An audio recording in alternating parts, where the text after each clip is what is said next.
Francisco, es un placer recibirlo en Reto Siglo XXI y hablar de un tema muy importante, el tema de la enseñanza dual, que se habló, que se aprobó en el Congreso, ya tiene más de un año de haberse aprobado, que se ha reglamentado, como todo en este país se reglamenta, para echarlo a perder posiblemente, ¿verdad? Pero lo interesante es si trabaja o no trabaja, porque una cosa son los alemanes, ¿verdad? Y otra cosa son los costarricenses, ¿verdad? Aquí los estudiantes normalmente hacen prácticas en las empresas ahí de contabilidad normalmente, ¿verdad? Pero aquí también el sector productivo, ¿verdad? O sea, la industria tiene que comprometerse y tiene que por trabajar en conjunto con ustedes, con la Universidad Técnica Nacional, para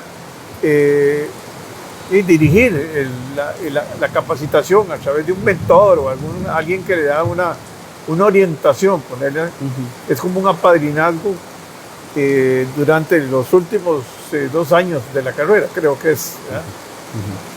Entonces, hablemos primero cómo nace en Alemania y qué ha pasado en Costa Rica. Claro.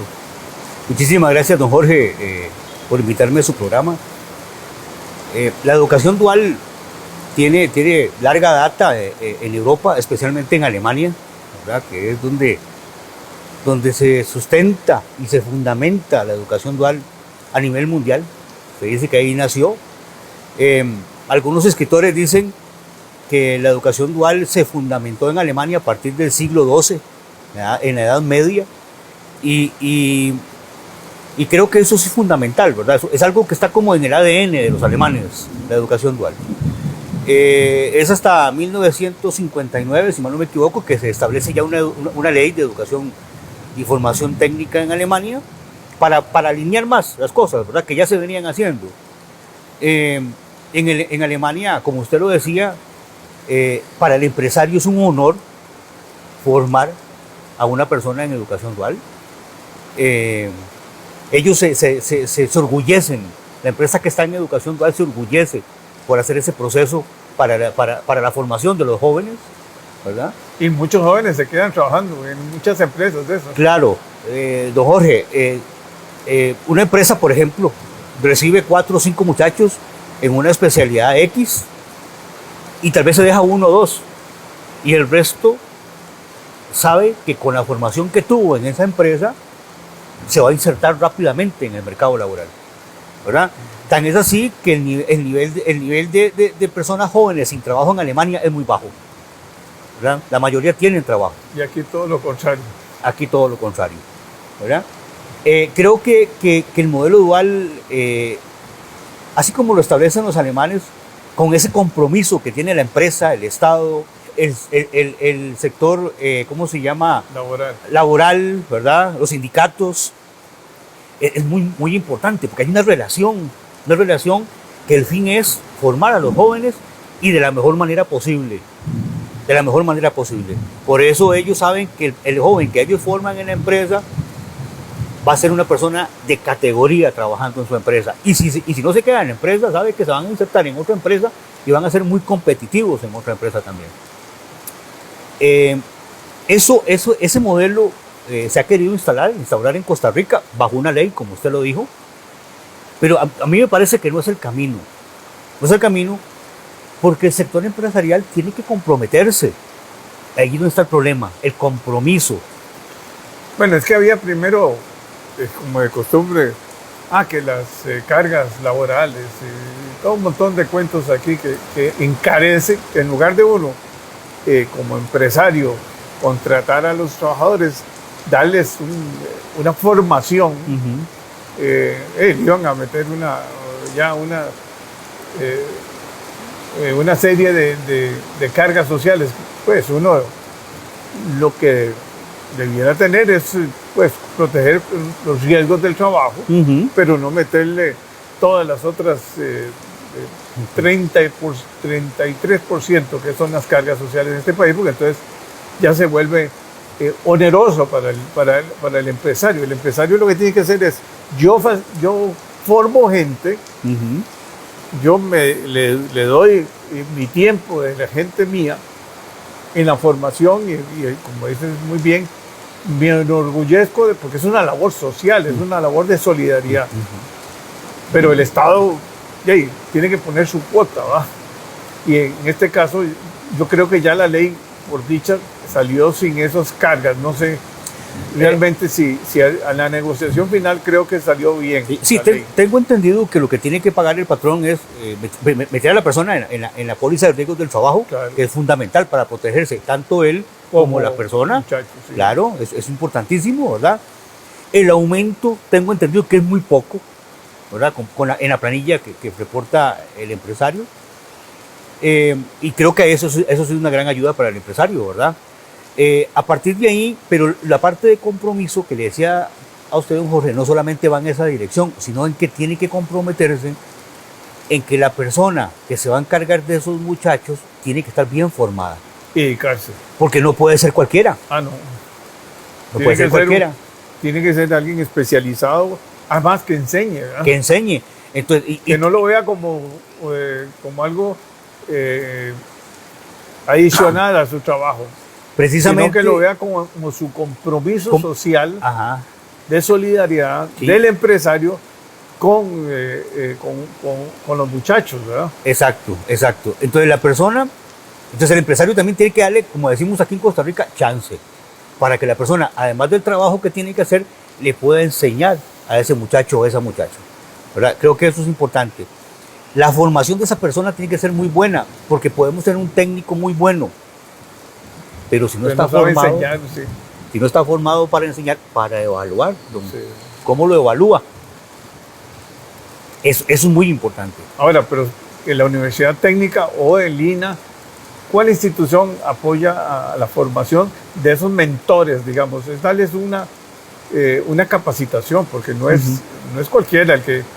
Yo puedo ser muy buen mecánico, pero no necesariamente puedo enseñar, ¿verdad? Y tampoco tengo, claro, la paciencia de no sé. Claro. ¿Me explico? O sea, sí, es una situación que uno, sí, requiere una, sí, cierta formación. Según la ley, si mal no me equivoco, es el INA que le corresponde hacer eso. El INA le corresponde establecer un módulo de formación o un curso de capacitación para estas personas, ¿verdad? Entonces, ¿y qué está haciendo? Tengo entendido que sí lo tiene el curso. No sé si lo está haciendo. Eso no lo sé, ¿verdad? Pero sí sé que lo tiene. El curso lo tiene y había sido construido en relación con el Ministerio de Educación, porque también tenemos los técnicos del Ministerio de Educación, ¿verdad? Esa es otra, esa es otra, don Jorge. Ya me la puso difícil. Vea, esa es otra, don Jorge. Yo tengo mis limitantes de... Igual yo. Yo soy egresado, yo he estado en educación técnica toda mi vida, desde que me egresé de un colegio técnico, ¿verdad? Y después de ahí como profesor de un colegio técnico, como asesor nacional en el Ministerio de Educación. Entonces tengo mis años de estar en la educación técnica. Y yo sé cómo funcionan los colegios técnicos. Casi te voy a decir San Bosco, entonces. Mira, cuando un muchacho tiene que ir medio tiempo a un colegio a recibir una carrera técnica y medio tiempo a recibir tiene una carga académica, ¿cómo pretende usted que ese muchacho se integre en ese modelo dual cuando la mitad del tiempo de la semana tiene que estar en el colegio, en las clases de matemáticas, español, ciencias, etc.? Y tal vez cuando está en la empresa, está pensando, la otra semana tengo que entregar un trabajo, tengo examen, ¿verdad? Y está en la empresa, sí, ¿verdad? Sin embargo, sí se puede hacer un buen ajuste en educación técnica tipo MEP. El MEP tiene dos programas importantes en educación técnica, que es la sección nocturna, donde se ingresa al menos con 5º año aprobado, y tiene programas a 2 años, que son también para personas en el día que tienen 5º año aprobado. Entonces, en esos dos casos particulares, la gente se dedica a la carrera técnica nada más. Sí, pues ya terminó la académica. Claro, ya terminó la academia, ya la terminó. Pero esto no es dual. Y ahí es donde yo creo que en el MEP podría funcionar dual. Cuando tenés un muchacho toda la semana en la parte técnica, porque son programas a 2 años, ahí podrías establecer un proceso de que un tiempo sea en la empresa y un tiempo sea en la institución educativa. Pero balanceando la parte educativa. ¿Verdad? Sí, claro, haciendo un buen Porque balance. tiene que ser un balance que, Sí. que Sí, sin embargo, don Jorge, en Alemania, es duro. el primer año normalmente son 2 años en la institución educativa y 3 en la empresa. Y ya cuando pasa al segundo año es un año, un día en la institución educativa y 4 en la empresa. Entonces, no es tanto el tiempo que están en la institución educativa. La formación se desarrolla realmente en la empresa. Bueno, entonces hay que hacer un montón de ajustes. Por supuesto. O sea, no es hacer una ley, No es hacer una ley. pero hay que poner a alguien a desarrollar este programa. Claro. Y yo creo, a mí me parece que la educación dual en Costa Rica le calza muy bien al INA. Por su formación. En el INA es igual. En el INA el muchacho pasa todo el tiempo en la parte técnica. Entonces, al INA le calzaría muy bien.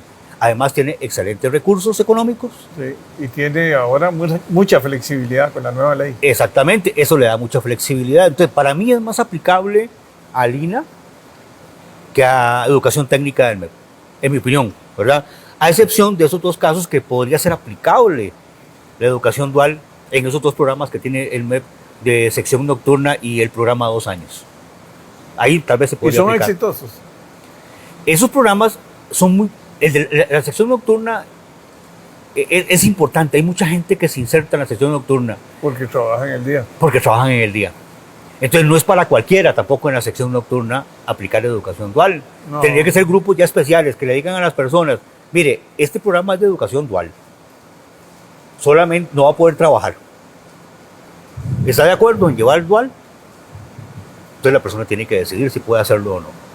Entonces son programas especiales donde se escoge y se establece que es un grupo para educación dual. En el día es más fácil con el plan a 2 años, porque esa gente sabe que va a estar todo el día en la institución educativa, todo el día va a estar en el colegio. Entonces ahí es más fácil hacer la separación y decir, bueno, y hacer la programación correspondiente, porque son 2 programas, ¿verdad? Uno para el colegio o la institución educativa y otro para la empresa. Son 2 programas, uno complementa al otro.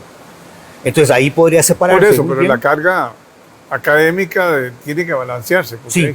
Porque usted se va a dedicar mucho a una parte, digamos, a trabajar, ¿no? Sí, claro, ahí hay que sentarse, don Jorge, hay que sentarse a analizar, hacer un análisis de cuánto tiempo sería en la institución educativa y cuánto en la empresa. Tengo entendido que en este momento se echó a andar en el MEP, creo que son 2 programas que están en dual, me parece que uno es de informática y otro es de electrónica, por ahí anda el asunto, y está funcionando de tal manera que a partir de julio, creo, si mal no me equivoco, se inicia el proceso de que el estudiante vaya a la empresa. Va 2 semanas por mes a la empresa. Y creo que en octubre son 3 semanas, hasta diciembre, ¿verdad? El resto de días son en la institución educativa. Así está arrancando esos 2 programas en este momento. Pero ¿por qué no darle a Lina más responsabilidad? Por sí, como dices, tiene más flexibilidad. Puede contratar gente mucho más capaz. Bueno, mejor pagada, pongámosle así, con mayor dedicación. Este es un programa que necesita dedicación y esfuerzo, o sea, no es algo sencillo, y capacitación.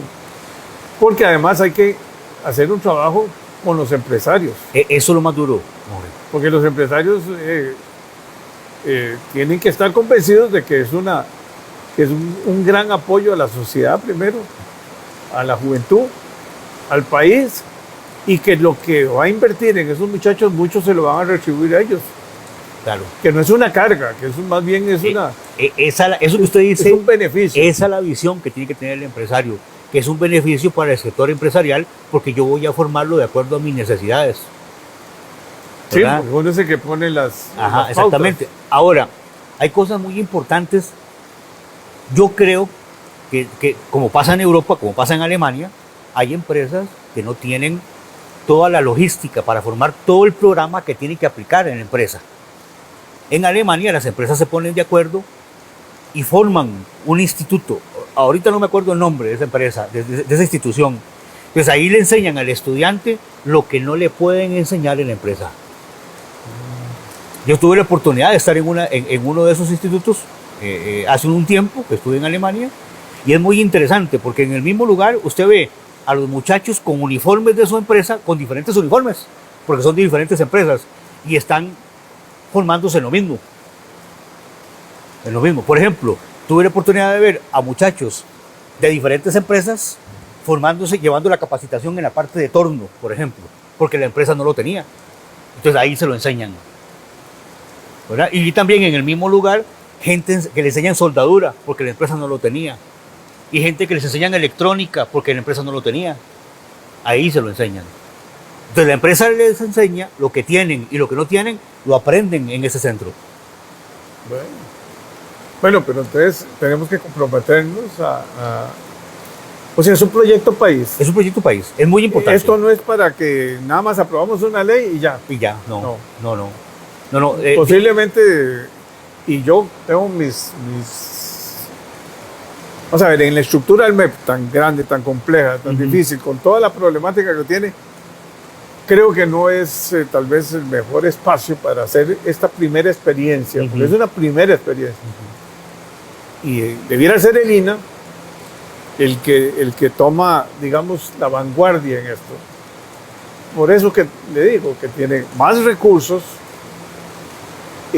puede contratar gente, puede dar una mejor calidad en muchas cosas, coordinado con el MEP, pero prefiero que sea, bueno, si estuviera en mi decisión, pero en todo caso,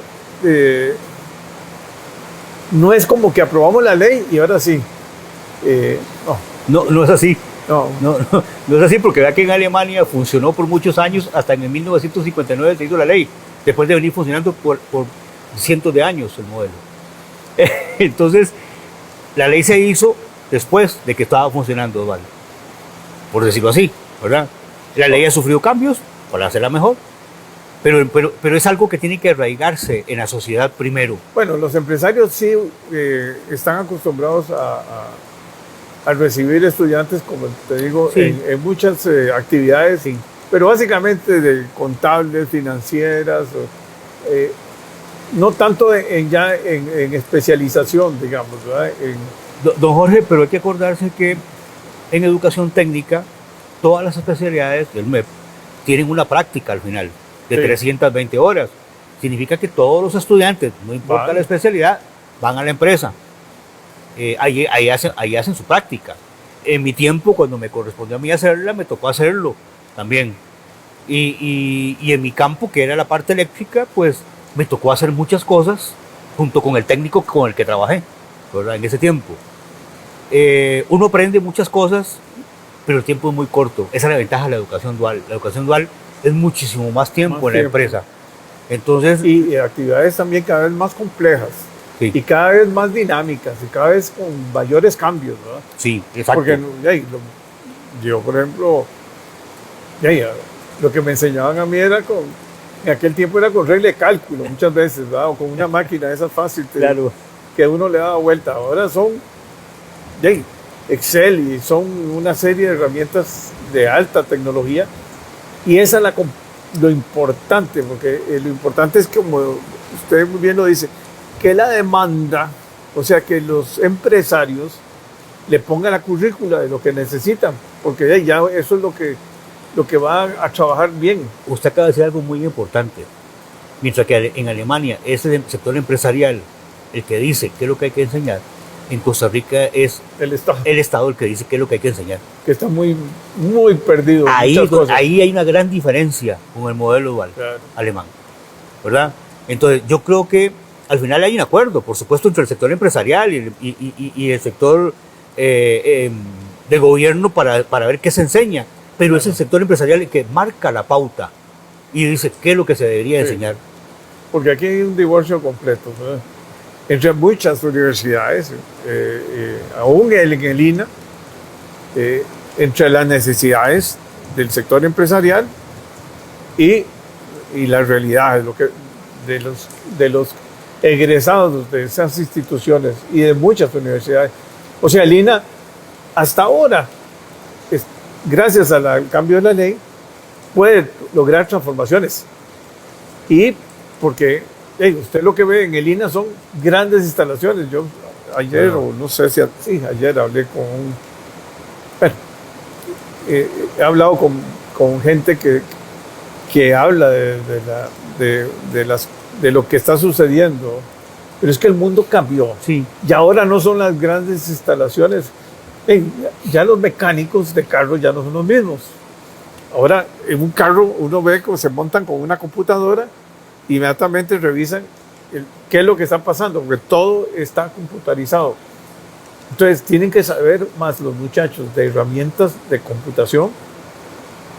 Los tornos ya son todos automáticos, Sí, son digitales. Sí. O sea, antes eran manuales, o sea, todo cambió. Todo ha cambiado. Y si no tenemos esa flexibilidad, se volvió obsoleto la formación, Sí. ¿verdad? Yo creo que el INA por el presupuesto que tiene instalaciones muy grandes, usted lo acaba de decir, y tiene mucho equipamiento muy, muy moderno. Sí. ¿Verdad? El INA en eso siempre ha estado a la vanguardia, más que Educación Técnica MEP, que no tiene tantos recursos como los tiene el INA. El INA tiene grandes laboratorios, grandes equipos para enseñar, y creo que eso se debería aprovechar más. Me parece que algunas veces pasan muy subutilizados, y debería el INA cumplir más con ese rol de capacitar a los técnicos que están ya en la empresa, ¿verdad? Porque me parece que el INA fue formado con esa visión de ayudarle al sector empresarial, y el INA me parece que ha girado un poco hacia también formar técnicos, que está bien, no está mal, pero no debería dejar tan de lado al sector empresarial, debería de ayudarle más y colaborar más con el sector empresarial en la formación o en la capacitación más bien de los técnicos que ya el sector ya tiene, ¿verdad? Y ahora, por ejemplo, las zonas francas, el INA debería estar de lleno. Debería tener centros en las zonas francas para poder estar ahí mismo capacitando a la gente de las zonas francas, por ejemplo. Usted acaba de decir algo muy importante, ¿verdad? Y son muchas zonas francas. Sí, claro. Y con esto que se quiere hacer, que me parece muy bien, en abrir zonas francas fuera del Valle Central, me parece genial. Y el INA debería estar ahí acompañando esos procesos también. Claro, ahí es donde más necesitamos. ¿Verdad? Ahí se necesita. Sin embargo, don Jorge, volviendo al modelo dual, a mí me parece que el modelo es excelente, el modelo, pero bien aplicado. Sí. ¿Verdad? No forzado con una ley. Ni con un reglamento. Ni con un reglamento, ¿verdad? Que le dé rigidez y que le cambie esa mentalidad. La mentalidad es levantar la producción, dar empleo a los muchachos, Ajá. capacitarlos para que el sector empresarial pueda lograr mayor productividad. Eso Bueno, es fundamental, eso es importante, la duda. Sí, claro. Y cuando el empresario forma al técnico en su propia empresa y el técnico aprende lo que hay que hacer en la empresa, eso es lo que necesita la empresa. Sí. No tiene que salir a buscar nada más, porque ya lo formó y no tiene que formarlo más, ¿verdad? Yo creo que el modelo dual alemán a mí me parece genial, me parece una forma muy, muy importante. Y aún hay una cosa importante, don Jorge, en Alemania los modelos de formación técnica no se contraponen, existen otros modelos. Sí. Hay unos parecidos al que hay en Costa Rica, hay otros modelos de educación dual. Y no necesariamente la educación dual tiene que ser mitad del tiempo en la empresa, mitad del tiempo en la institución. Encontré un caso en un colegio en Alemania de educación dual, un colegio, donde las muchachas que se forman para corte y confección, pintura, masajes, pintura de uñas, etcétera, no van a la empresa sino es hasta el último año, don Jorge. Porque la empresa tiene que asegurarse que la persona que le va a llegar a ser dual sepa hacer todas las cosas bien primero. Imagínense que una muchacha de esas, iniciándola, vaya a una empresa y llegue una señora para que le corten el cabello de una forma y se lo corte de otra forma. ¿Verdad? Se acabó. No funciona. No. Entonces hay diferentes modelos de educación dual también. Hay formas diferentes de hacer dual, ¿verdad? Entonces hay que buscar cuál es el modelo que más le conviene a Costa Rica. O sea, pareciera que tenemos que hacer un gran debate todavía. A mí me parece que Porque esto no es sí. esto no es de políticos, esto es de empresarios y el INA trabajando y el MEP ahí como observador, claro. pongámosle. Ajá. Importante, pero no es no, ya aprobamos la ley, ¿no? No, es que no, así no funciona. No funciona esto. Con una ley no funciona. Y menos con el reglamento, que me imagino que Sí. todavía no ha salido. ¿eh? Yo el reglamento no lo he visto la ley. Sí, pero El reglamento yo no lo he visto el todavía. reglamento no se preocupe, va a ser más complejo que la ley. Sí. Y ahí es donde se entraba todo este país, porque este país, si hay algo que no sabemos hacer, es simplificarle la vida a los empresarios. Sí. Sí, Si hay algo que no entienden la burocracia nuestra, es que el único que puede generar ahora empleo y bienestar y cambiar la situación que tenemos social es la empresa privada. Claro. Hay que crear fuentes de empleo, es la única forma. Y el Estado tiene que ser un facilitador. de eso. Exacto. Eso es cierto. El Estado tiene que colaborar para facilitar y no para entorpecer. Bueno, Francisco, yo creo que fue una tarde muy linda. Y muchas gracias. Sí. Y lo voy a invitar para que hablemos de la UTN. Claro, con mucho gusto. Porque se nos queda ese tema, nos queda el tema de la UTN, sí. ¿Verdad? Que es muy importante. Y la UTN es un modelo de universidad pública un tanto diferente a las universidades hermanas. Tenemos que hablar de la UTN porque el modelo es un tanto diferente. Tenemos que hablar de eso. Coordinemos para que esté el rector con nosotros. Eso sería importante. Sí, o vamos allá. Con don Emanuel podemos hacer esto y yo sé que Manuel no va a decir que no. A mí me interesa mucho porque yo creo que en este tipo de diálogos se enriquece el país. Muchas gracias. Con mucho gusto, don Jorge, muy amable.